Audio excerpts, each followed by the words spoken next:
I'm Michelle Baran, Senior Travel News Editor here at Afar, and this is Unpacked, the podcast that unpacks one tricky topic in travel every week. Today, we're talking about travel, climate change, and the anxiety the two can create.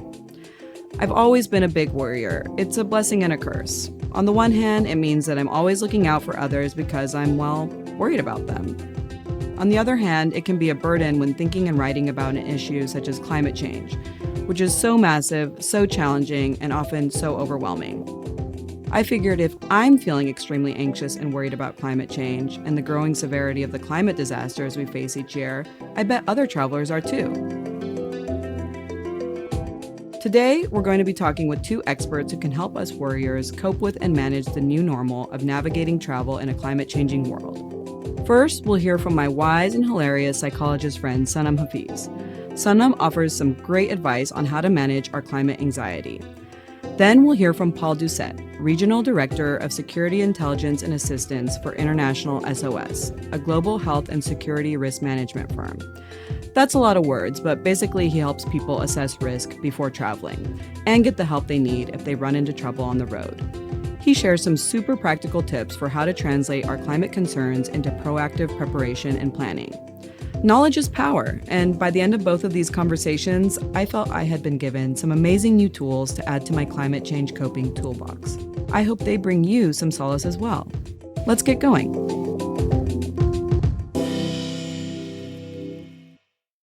Hello, Sanam, and welcome to Afar's Unpacked podcast.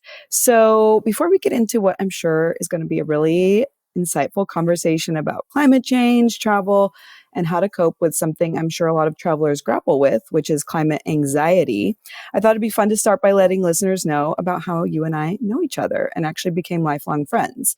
Yeah, you're one of the best things that happened to me on my travels. I always say that. Oh, Yeah, really.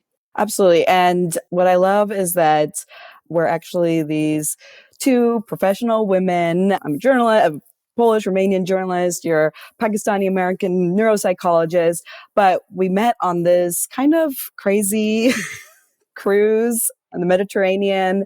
We were both newly single and we bonded over Kind of, that sort of single. experience. Like we were like in this weird gray area, and we bonded over that. And then we came back to New York and we basically continued friend dating after that. And we just, we really bonded over our relationship woes and everything we were going through. But over the years, as our personal problems became less of a mess, our conversations often turned towards current events. And we spent a good deal of the pandemic dissecting what was happening in the world around us. And for both of us, it was a time when we realized on a really personal level how much a global crisis can affect our stress and anxiety level. So I was hoping you could describe what you and I both personally experienced during the pandemic with hair loss.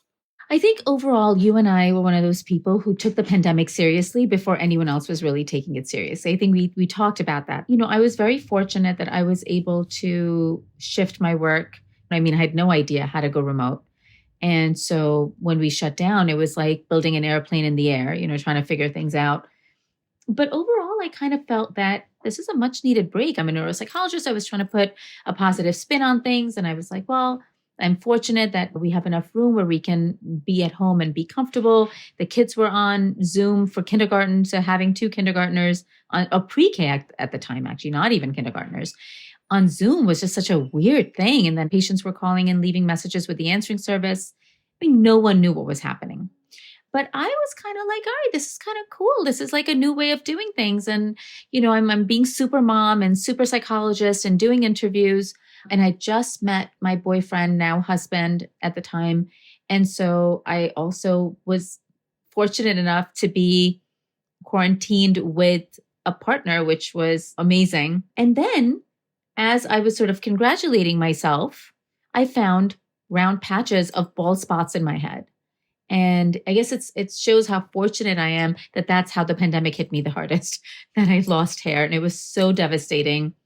Once I could get over the shock, the depression, the anxiety, the fear. And it was very interesting. A day after I found it, I got a text message from Michelle, from you, saying, hey, you have any idea what this might be?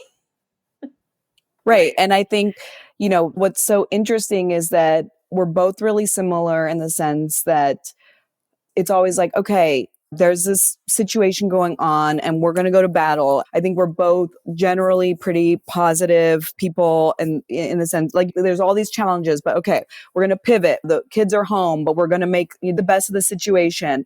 But we're also both empaths.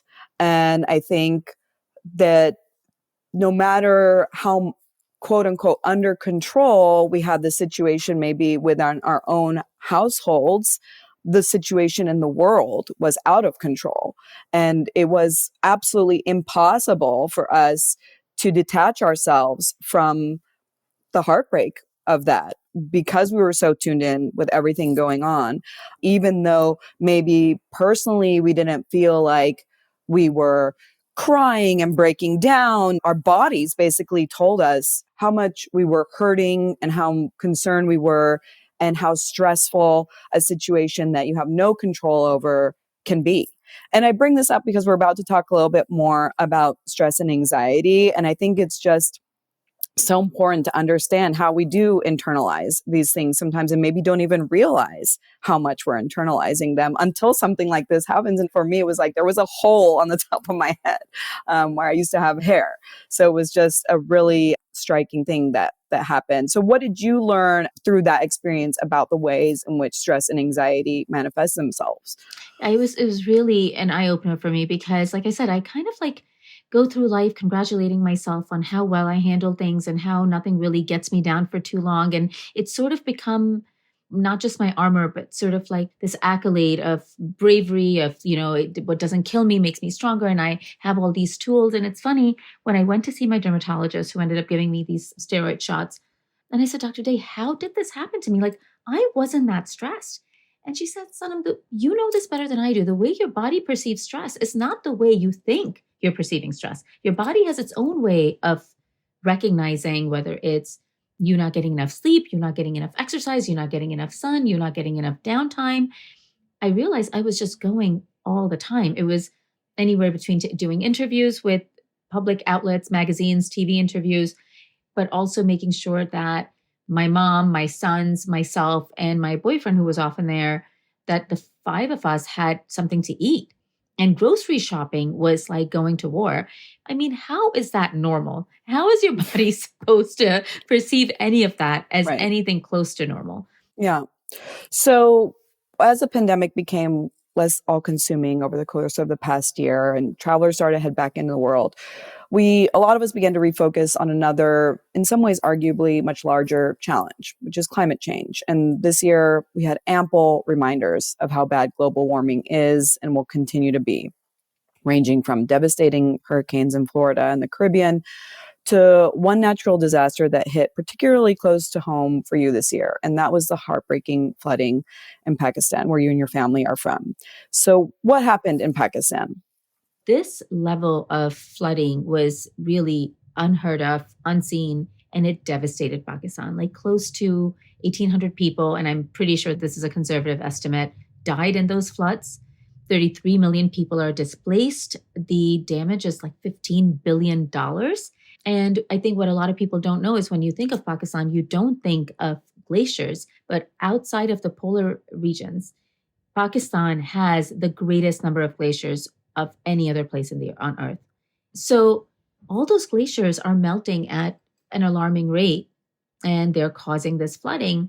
And it was interesting because I'm very much in touch with family from Pakistan. And after a few weeks, it seemed like everyone, it was like business as normal. Everyone had just kind of gone back to work, back to school, back to life.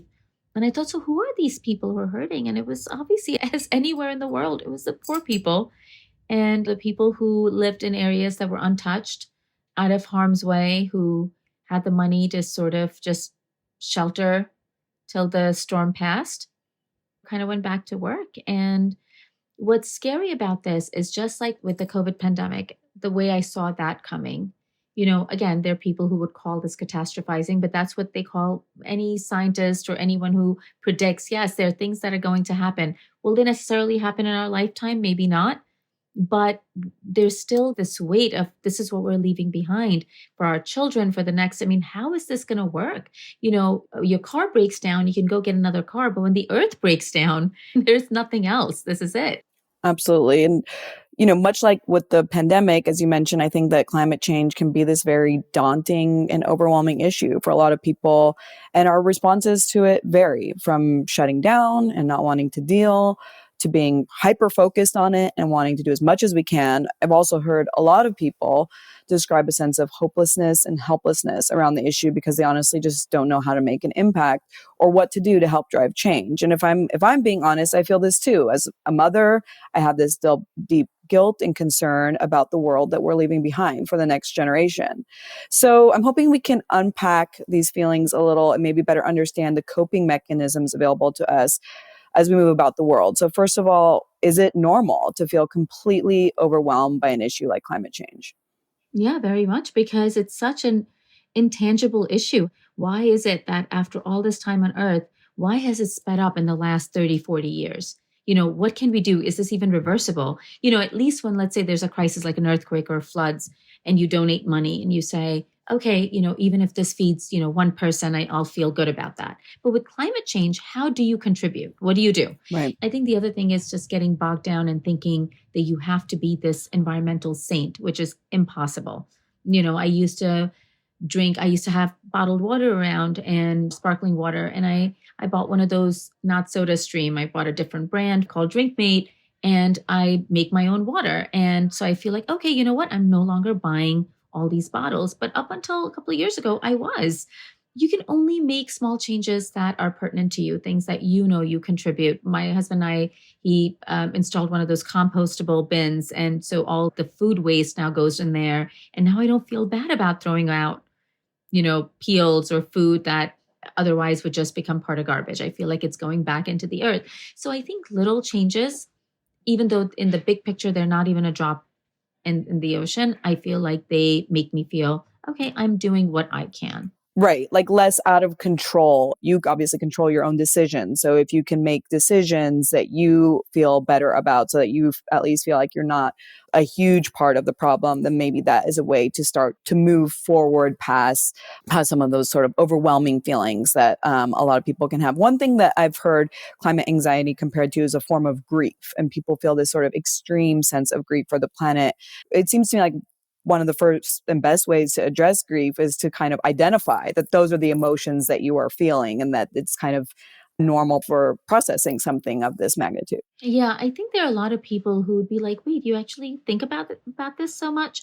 I think a lot of times people will avoid a conversation or a thought process like this because it's a rabbit hole.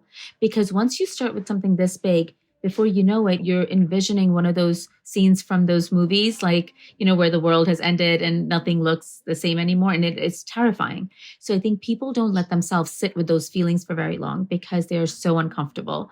I remember this patient popped into my head several years ago. I had this girl, and she had a tremendous amount of catastrophic anxiety. And she said something about a tsunami stemming from the coast of Africa. And I said, well, why does that worry you so much? And she deadpan looked at me and genuinely said, because I live in New York, and when the tsunami comes up, it's going to hit New York. And I said, how do you know about this tsunami? Like, how come I haven't heard of it? And she said she watched a documentary that said that someday in the future, with no certain date or time frame, there could be a tsunami that'll go up toward the Atlantic. And she just pieced it together and thought, that's how anxiety works. I mean, there was nothing immediate or anything that she could really tangibly state, but her mind kind of ran away with it. And the brain has a way of catastrophizing and holding on and tightening its grip on anxiety. And anxiety needs something to latch onto. So I think climate change can feel a little bit like that young girl. You have no idea when it's going to happen. You don't know what it's going to look like, but it's overwhelming and it's all consuming, and it's just going to mean complete and utter devastation. Is there a way to move through the world in a healthy and positive way while still carrying that stress and anxiety with you? Because if there's a situation that is happening, you can either deny it or put it on the back burner, which a lot of people do. That is certainly one coping mechanism. But if you're unable to set it aside, but you still want to be able to move through the world in like a healthy, positive way and not be gripped by fear and anxiety, what are some of the ways that you can do that you can live, have those things live side by side? Well, I mean, but we do it all the time. Let's say you're on your commute to go to work and you're pondering and mulling over an argument you had with your spouse the night before, or something, a big, family crisis that's weighing on you. And you walk in the door and your boss wants to see you. You know what? All those worries go out the window, because in that moment you're like, oh shit, I hope I'm not getting fired. So anxiety has a way of automatically taking a back seat and coming back to the forefront when you give it room to grow, and you have the time to indulge in it and foster it and water it, and give it the attention that it wants and it's looking for. People who are prone to anxiety will always find something to be anxious about. People who are empaths, like you said that you and I are, true empaths, I think that this is another word that kind of like floats around. I've known you long enough and really well enough to actually be able to say that, yeah, you absolutely are an empath. And so am I, very much so. But we also manage to function in the real world and manage all our responsibilities. If we let ourselves drown in this anxiety, we wouldn't be able to take care of our kids, do this podcast, pay our bills, be there for our partners. So the only way to manage anxiety is to pay attention to other areas of your life that need attention. And when those things need attention, anxiety will have nowhere to go but take a backseat. If you could say, okay, well, in the big picture, I'm not going to make a huge difference by myself, but what things are important to me? Where can I make small changes? So the ones that I mentioned, the reason I mentioned it is because everyone has something like that. For instance, I still use paper towels. It's a thing. They're not the best, but I try to go for like the biodegradable ones or the ones that are environmental friendly, because I'm not going to sit here and lie and say I could just throw a paper towel. I need them. I have a home with 2 kids, but you know what I do, and this may be the immigrant in me. If I, let's say, wipe one counter down, instead of just throwing it away, I'll use it to wipe water somewhere else, and I'll use it 5 different times before it finally makes it into the garbage. So little things like that make me feel like, okay, I'm not the worst. May not be the best, right, but I'm not the absolute worst. What about when people just feel like this extreme anger and frustration, like because it's not enough government action, it's not enough action from private corporations, and obviously these are the ones who can really move the needle. How can they channel that into something more positive and productive? Well, I mean, I think anger is actually a great emotion. I think it actually does get a lot of things moving. And I felt very angry because, the countries or the places on earth that are suffering the most, especially, let's say, like Pakistan, which has really bore the brunt of climate change, is responsible for less than 1% of it. Whereas the countries that are really responsible, like us, the Western world, is not really heeding the need for change. I was watching or listening or reading about the Sharm el Sheikh conference on climate change. And, Biden went and said a whole bunch of things about climate change, but didn't actually propose a real solution. Yes, we're going to, to kind of move away from Trump and sort of pulling out of the accord. It was like, no, we're back in, but still no real movement and no real change. And talk about reparations. Like, I feel like a country like Pakistan deserves aid to rebuild because they didn't do what happened to them. So, I mean, it's happening every day. One of the things that I came across a couple of months ago in researching for another newspaper or magazine article was the correlation between mental health, suicide, depression, and global warming.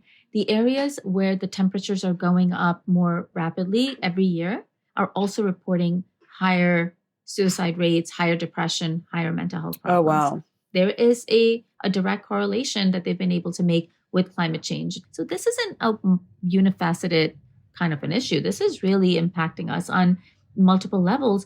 But the day-to-day is so busy. We're just kind of going about our business. We have to pay the bills. I got to pick up the kids at 3. I have patients to see.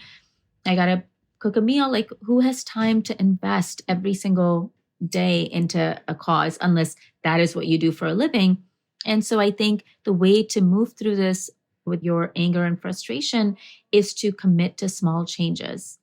Commit to electing people who have climate change on their agenda. In terms of breaking out of like a paralyzed state, and again, this So if I'm being honest, I feel like I fall into this a little bit where it feels like small actions feel too small, big actions feel out of reach, and it's hard to make sense of it all. When somebody kind of reaches that paralyzed state where you just don't know how to move, is there a way to break out of that? I mean, it seems like the small actions is a way to break out of that a little bit. Like, okay, just start with baby steps, but sometimes if the baby steps seem too small, that also can kind of have this spiral effect of like, well, why does it even matter? What does it matter if I'm recycling, or what does it matter? It's such a drop in the bucket. The reality is, Michelle, there is no other option, and if you're the kind of person who can break out of and you can move on, chances are that's how you feel about other issues in your life as well, right? As human beings,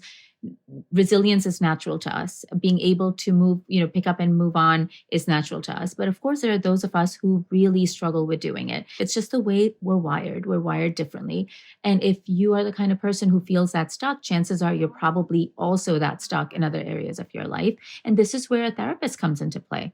This is where maybe medication comes into play. Because I'm willing to bet if you have that much anxiety about climate change, honestly, we should be anxious about climate change. This is not a small thing. I truly, genuinely feel very strongly about it, but I don't let it consume me.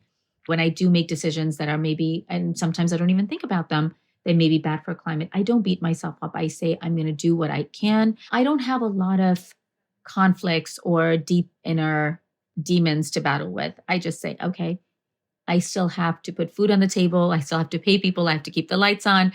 I have things that are vying for my attention right here. I think that stuff keeps you humbled and real and rooted in that every human being matters on this planet, but not if you let one thing completely undo you. Then you're no good to anyone. Right. It seems to me in general that in order to best take care of the planet, we really need to take care, honestly, of ourselves and of our health and our mental health first, so that we can be effective stewards of the planet. Do you see a correlation there? I mean, it's kind of the classic thing in any relationship. It's like, take care of yourself first, and then you can take care of this planet that we love and cherish. Yeah. I mean, when I was a kid, we traveled a lot. My dad worked for the airlines. And so, I remember you would have these flight attendants that would get up there and do the whole thing. And, one of the lines they would always say is, before you help someone next to you, make sure you put your mask on first. And throughout life, my dad, who worked for the airlines his whole life, always used that lingo. He would say, Sanam, you can't help anyone if you're not okay. Once you start building yourself from the inside, it's almost like good things gravitate toward you. And it's such a simple formula, but even people like us struggle to remember that in a time of need. But it absolutely is true. If you're taking, let's say, if you go to the gym, you eat well, you recycle, you keep your house clean, you do the things that really make for a clean living, then you will automatically make choices that are also good for the planet. How could you treat your body like a temple, but not your home, and then outside your home, the earth? So yeah, the real work starts on the inside. Our access to mental health has kind of become a luxury, sadly, because there's such a need for it. But I think if we can invest a little bit in that, I think the other things will follow suit, especially because climate change is also so connected to mental health. I agree. It's easier said than done always to take care of ourselves first. But I do think it's such an important part of the process. So yeah, I really just want to thank you for spending some time. No, this was great. Thank you so much for having me and really bringing some light to not just climate change, but also to my dear native Pakistan and the suffering of the people, and the fact that this is probably going to happen again next year. And we all have an obligation to do this. It's kind of like that saying, today is Pakistan, tomorrow it's going to be another country, and it might be yours or where your family is. And this is not going away. Right. It shouldn't have to hit so close to home to have people wake up and realize what's going on. I mean, this is our world. The world is our backyard. I mean, isn't that also what COVID showed us? That the Right. first time we were all impacted by the one same thing. Right. Right. That has, in my lifetime, that had never happened before. There'd be a war somewhere in the world, but we'd be safe in our homes, or there'd be famine somewhere. We'd be safe in our homes. We had food. For the first time, we all dealt with the same exact thing. And that's what climate change is.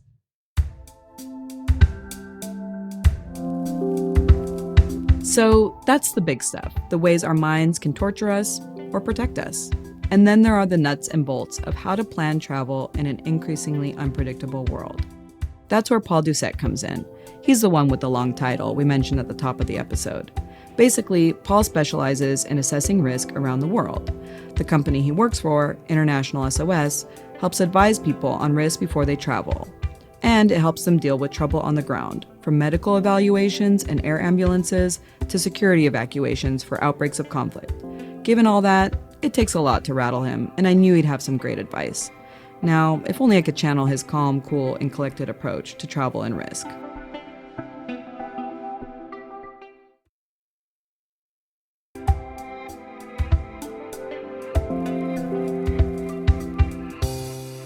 I'd like to welcome Paul Doucette, Regional Director of Security Intelligence and Assistance for International SOS, a global health and security risk management firm. So first off, I would love to give our listeners a sense of what it is that International SOS does and the kind of services it can and does offer to travelers and businesses throughout the world. Sure. Thanks very much for having me and happy to be discussing this with you today. So International SOS is a global company that offers a personalized risk management service in both medical and security spaces.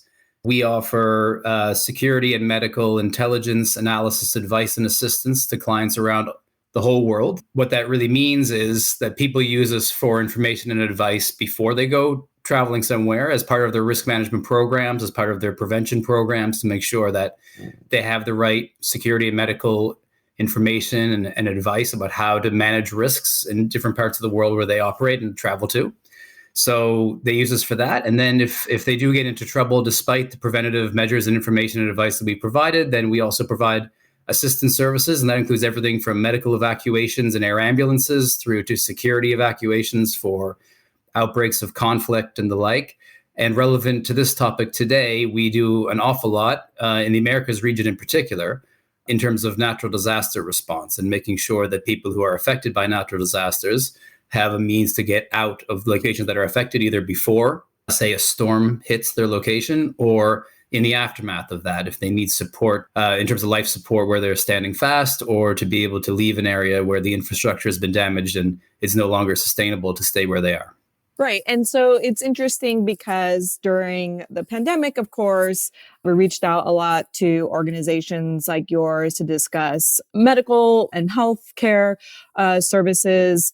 And, you know, as the pandemic got a little more under control and we were all able to move throughout the world a little more safely, I think all of us started to recognize the issue with climate change a little more. So one thing that, you know, we think about as a travel publication is how can travelers plan in the face of just kind of disasters occurring throughout the world, definitely seemingly more so than they used to.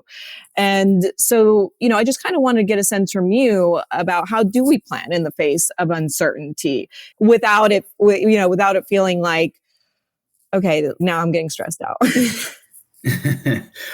Sure. Yeah, no, fair question. I mean, I think so. It's kind of hard to say precisely how someone should do that without creating stress. It depends on the person a lot, of course, and what acts as a stressor for one person versus another person. But of course, you know, best practice would dictate that you look at a situation and what the risks are, have a good, clear understanding of what the risks are realistically for a destination, for the time of year, for the location that you'll be in, and so on. Understanding what your options are for response or movement away from out of harm's way. So we deal with, you know, risk management in some very serious ways. And we talk a lot about natural disasters, but also a lot about, you know, outbreaks of conflict or violent social upheaval and things like this. So for us, I think I'm become desensitized to it in a certain level, where for me, it doesn't seem like a stressor at all. It's just my job, and it has been for many, many years. You are the model for being, you know, calm, cool, and collected. Maybe so, yeah.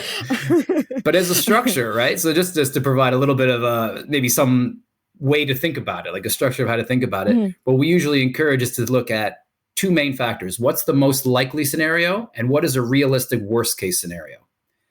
Okay, so if you think of what's the most likely scenario, say it's August and you want to go down to the Caribbean for a holiday, you're going to be in hurricane season down there. So you plan this holiday and you say, what's the most likely scenario is there's a 50-50 chance, maybe something like that a hurricane will affect my trip. It'll either be canceled before I go, or I'll be there when the storm starts to bear down on us and we'll have to leave or whatever. The worst case scenario is, of course, direct impact from a major storm.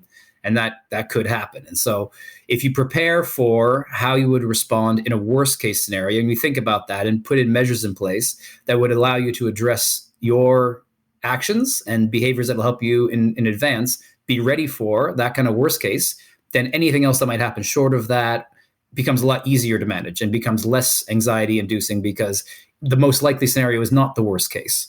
The worst case is a low likelihood, is a low percentage that it will happen. So I'll give you another example, a personal story. So at my organization, we plan an annual conference in August as sort of a kickoff to the new financial year. And one year we were in Hawaii. Now, Hawaii doesn't get hurricanes often. This particular year was the first year in 26 years at the time that a hurricane bore down on the main island of Hawaii during the time we were there for the conference. It was very unlikely. Like if you had planned in advance, say, this would be the worst case scenario, and it actually happened. But the likelihood of it was incredibly low. I mean, it hasn't happened in more than 2 decades. And also that's a full year of, like, every year. It could happen at any point during the hurricane season. It happened to happen that very week. So it was well planned for in the sense that we picked a very low risk destination for the time of year, yet we were still affected by it. We were able to evacuate ourselves without great issue. Because we had all the people there who do that for a living there with us. So it worked out quite well. Convenient. It was convenient, very convenient, and great training for everyone involved, right? From another standpoint. But I think the important thing is understanding, what resources you have, how to access them, and what really they can do, what part of the responsibility falls on you. So as an individual covered by an assistance provider, it is critical that you have your own measures in place to stay organized, to be able to provide information that's needed for that evacuation operation to be executed. But we don't need to go all the way down to talking about the worst case scenario. Right. I do think planning for that reduces the anxiety. So what you would do even in that worst case. That can make it a little bit easier to manage because you understand what the process would be if things do go south on you rapidly during a trip. Yeah. It reminds me kind of something that came up a lot during the pandemic, which was this idea of, it's not going to happen to me is not a plan. So this idea that I'm going to travel, I'm going to go abroad, and I'm not going to get COVID, or I'm not going to have to quarantine. I'm not going to get stuck in another country. Like, it's not going to happen to me is not a good plan to have. And that was kind of something that we were trying to communicate to readers, that, like, do yourself a favor and don't just assume it's not going to happen to me, because the resulting stress for when things do go wrong is much worse. For sure. And like, to add on to that, I mean, I think you've touched on something really good, which I think a lot of people just want to wing it and just want to sort of be out there. Oh, I've traveled to a lot of places. I know how to deal with different things that can happen, but it's the complacency is a killer. And that's, a lot of people have to fight that off. And so it's important to be aware of it. I think some interesting points to make that might also bring the point home that you're making around, you need a plan. Even if you don't think you do, you do. When it comes to climate-driven natural disasters and the changes that they've experienced, it's very clear. I mean, we all know and probably all have personal anecdotes about how it's affected us in some way or other. Some of the professional organizations that have looked at this and provided some clear information about why that's so important. One would be NOAA, which is the National Oceanic and Atmospheric Administration. So they monitor very, very closely all tropical storms in the Atlantic every year. They're a United States-based organization. So they have recently raised their baseline assumptions for every year going forward based on historical data for the number of named storms that they expect to form in the Atlantic. And they've raised their baseline assumption for the number of named storms that will become real hurricanes, actual hurricanes threatening land masses. So that's one thing. The other thing is wildfire risks traditionally has been a 4-month season. It's now become a 6 to 8 month season as standard. So all of these things are expanding. Again, on the hurricanes point, another interesting one is how these are taking place increasingly outside of their established patterns locationally and temporally. I actually grew up on the east coast of Canada many, many years ago. Over there, we occasionally get hurricanes coming off the Atlantic, but we got a Category 2 hurricane this year, 3 years ago, we had another category 1 or 2 hurricane, I forget. And before then, it had been 17 years since the previous one. And before that one, it had been about 25 years since we'd received one. So small sample size, but a clear increasing trend of hurricanes maintaining their strength going further and further north. On the other side of it, down south, we've increasingly seen storms form further south, sometimes skirting the north coast of Venezuela at almost reaching hurricane strength, which is unusual. That does not fit the pattern. That's further south than those have traditionally formed. There's a lot of places down in that area that are not ready for hurricanes to hit them because it's not traditionally been in the hurricane pathways. Places like Trinidad and Tobago, Aruba, the city of Caracas, Guyana as well is near there. So there's lots of locations that might be seeing that. The main point here, we should all kind of expand the parameters that we think natural disasters can occur within. There's a greater spectrum now that we should assume to be at risk from these kind of climate-driven disasters. Right. And that's interesting because I was going to ask about sort of, are there certain destinations that we should avoid at certain times of year? Because we do know about certain patterns. And it's interesting because, to your point, yes, there are patterns. And yes, of course, it's smart to understand those patterns because that is a critical part of the risk calculus. But the patterns are changing. So Definitely.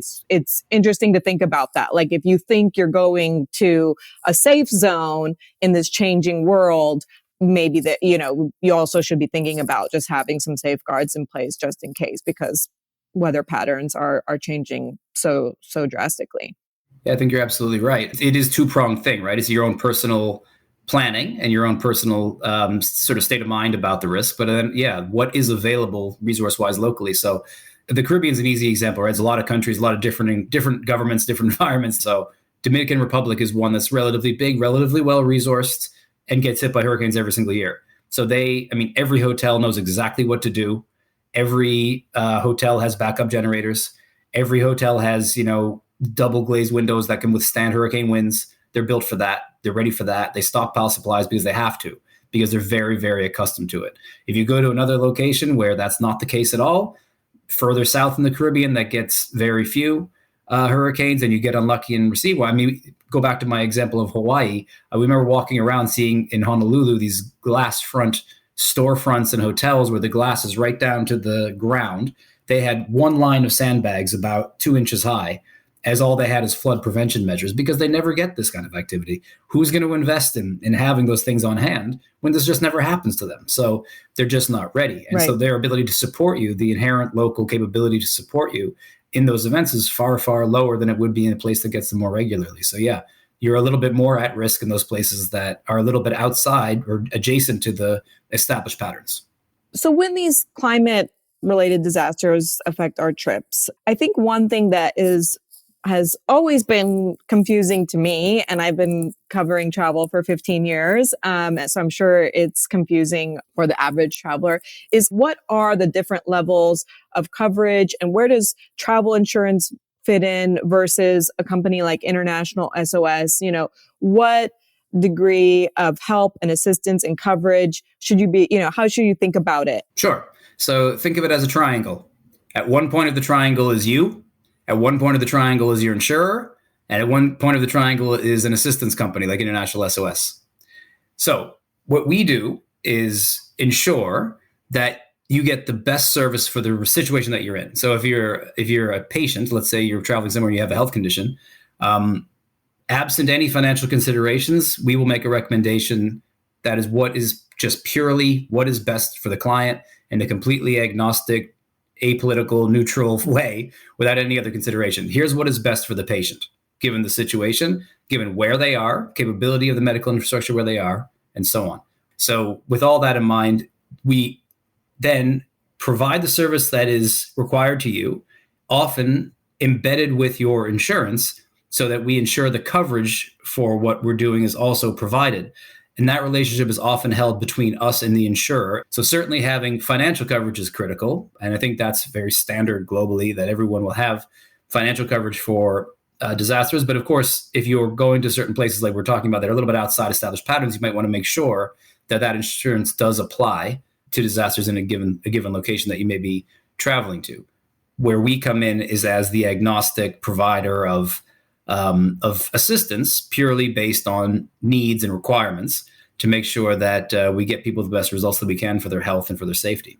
Is your service also available like in the planning process? Because it seems like it would be really valuable to be able to sort of do a risk assessment before going somewhere. Yeah, absolutely. So we've been talking about sort of the emergency side of it. So when things go wrong side of it, that's like maybe 1% of our business. The 99% of our effort is on exactly what you're talking about, which is that preventative side. So people contact us for information and advice about where they want to go. So we provide professional intelligence, security intelligence, and medical intelligence, and advice that goes with it. We don't do a lot in the leisure space. So, where should I take my holiday isn't really what we do. It's more, what are the risks for deployment to a certain location or for business travel to a certain location is more typically what we do. We do also support individuals who want to have our coverage and access to our information and so on for their personal trips too. So yes, we do everything from that early risk assessment with advice. We do trigger warning systems. So we set up documents that look at if this trigger happens, what should you do about it? If this other event happens, what should you do about it? We'll do escalation planning on a larger scale. So how to evacuate a whole organization of people. And on a personal level, we provide training. So we provide individualized, if you like, natural disaster specific or just other security training, how to make sure you stay safe while you're traveling, including in high and extreme risk locations. We also provide network support. So through local network of providers on the ground, this includes security companies, transport companies, secure hotels that we've gone and assessed ourselves, medical facilities, clinics and hospitals, dentists, psychiatrists, you name it, we do it. So all that kind of stuff is part of the network service that we provide referrals to those. And all of those organizations, those types of like hospitals, providers that I mentioned, are all those that we have actually gone to that location, visited and accredited in person ourselves. In most cases, we've used the services of those organizations and we know exactly what that looks like. And we've assessed it against our standards, which are very sophisticated. I mean, a hotel security assessment, for example, is about an 11-page document that we go through a huge checklist of things to determine whether a hotel is acceptable or not from a security standpoint in a given location. With all that in mind, I mean, some of the basic tips that I think might be more sort of tangible takeaways for the listeners can be things about, what decisions should they make in general and on the topic of climate change and weather-related disruptions and so on. Like, I think one of the biggest ones is to choose your accommodation wisely, wherever you're going. Where you stay has a huge effect on your ability to mitigate the risks that you're facing. So you can call ahead to hotels and say, what do you have in place in terms of risk mitigation? What do you have in place in terms of procedural response when it comes to, say, any kind of emergency, whether it's a fire in the hotel or whether it's a hurricane hitting the island? What do you have in terms of backup generators? What do you have in terms of, the window standards to prevent breakage in high wind situations? Stockpiles of essential provisions that we can take advantage of should we need to stay in the room for 2 days and not go out because the infrastructure is gone or whatever, we have to wait a long time for a flight, for example. So having that good capability, and I think also being tied into some local networks and knowing kind of before you go exactly who I call for what, if a worst case scenario happens. So what resources do you have? How would you access those resources? Having some backup communications is also always a good thing for the ability to contact providers. And having flexible bookings as well, right? So if you're going somewhere that is at risk of this, making sure you're not booking, tickets that you can't change without paying double or something is always just a practical tip as well. Right. And the flexible booking is actually interesting because weather is not traditionally covered like by the airlines. It's considered an event that is beyond their control. So this is really important, I think, in this climate changing world.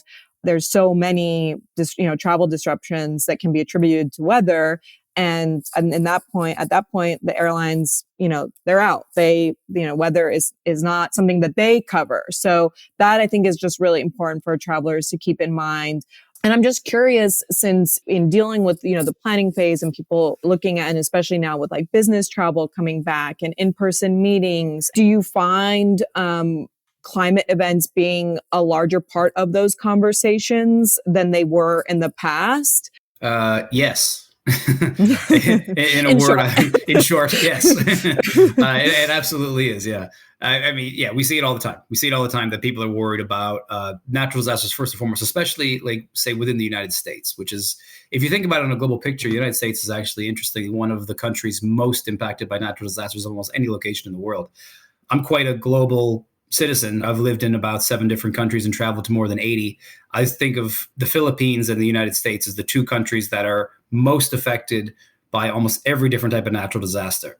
You have hurricane risks, you have earthquake risks on the West Coast, you have extreme heat, you have extreme cold, you have tornadoes through the center, flooding risks in a lot of different locations. So there's just almost every different type of natural disaster. There's volcanoes as well within the United States, contiguous territory. So there's just almost every different type of natural disaster. You got it all. You got it all. Yeah.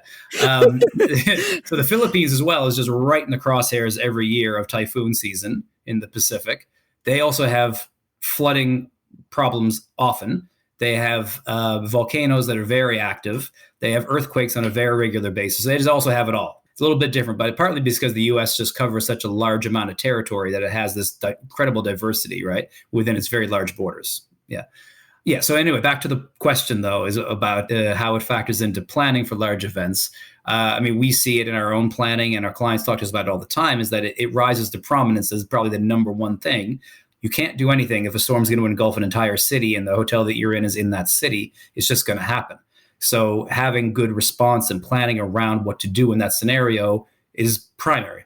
I'm just curious if there are also destinations. I mean, we've talked about these 2 destinations that are affected by a kind of large swath of different disasters. Are there destinations that you see that are quieter?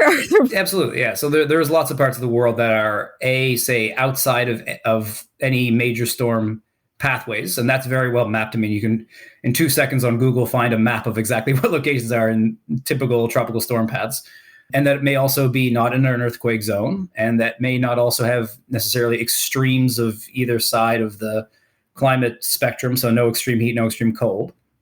There's quite a few places in the world that are like this. I would say Argentina may be one. I mean, they certainly have some earthquake risk, but not major, and they aren't in any storm pathways or anything like that. There's parts of the Middle East that have some extreme heat issues part of the year, but they're quite well managed, dry heat, and they're quite able to manage it. They don't really have anything else, sandstorms occasionally. There's parts of Northern Europe, I would say, are relatively immune to this. There's probably parts of Africa with drought being an issue in some places, but there's a lot of areas of the world that don't really have this consistent impact felt from different types of climate-related disasters. And that doesn't mean to say that they won't ever. As we talked about, these things keep evolving and keep changing as the climate changes.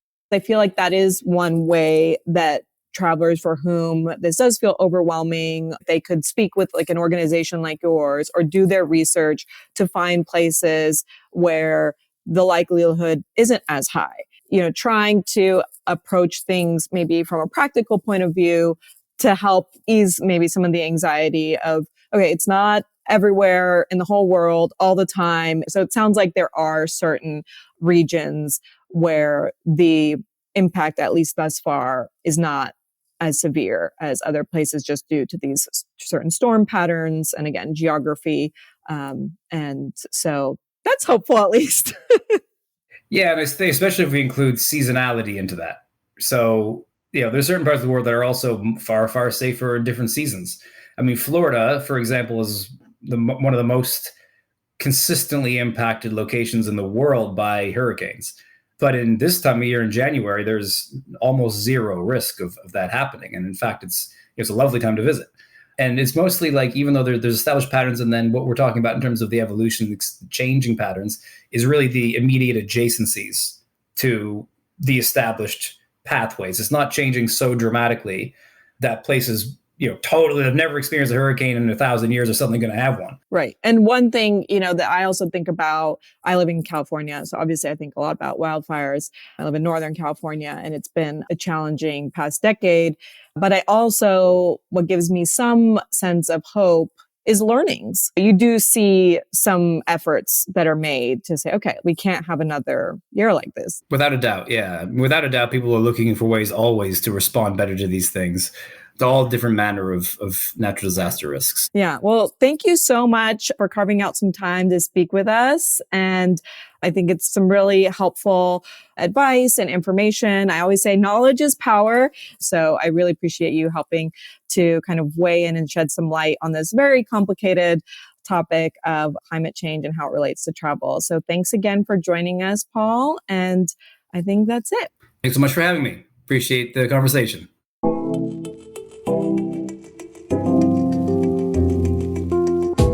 Thanks for listening, everyone. If you want to hear more from me, you can find me unpacking daily breaking news and travel intel stories on afar.com. Be sure to sign up for our free newsletter to get travel news delivered straight to your inbox at email.afar.com. And you can follow my travel exploits with my 2 boisterous young travel companions who, yes, I worry about a lot, on Instagram at Michelle Baran. You can find more great advice from Sanam on topics ranging from anxiety to mental health challenges on Instagram at Dr. Sanam Hafiz. And International SOS has a great blog on its website, internationalsos.com, which covers many helpful travel topics like how to navigate natural disasters, health risks, and crises throughout the world. This season, we'd also like to hear from you. Is there a travel dilemma, topic, or trend you'd like us to unpack? Visit afar.com/feedback or email us at unpacked@afar.com to share what's on your mind. Ready for more unpacking? Visit afar.com and be sure to follow us on Instagram and Twitter. If you enjoyed today's exploration, I hope you'll come back for more great stories. You can subscribe to Unpacked on Apple Podcasts, Spotify, or your favorite podcast platform. And be sure to rate and review the show. It helps other travelers find it. This has been Unpacked, a production of Afar Media. The podcast is produced by Aislinn Green and Nikki Galtaland. Music composition by Chris Collin. And remember, the world is complicated. We're here to help you unpack it.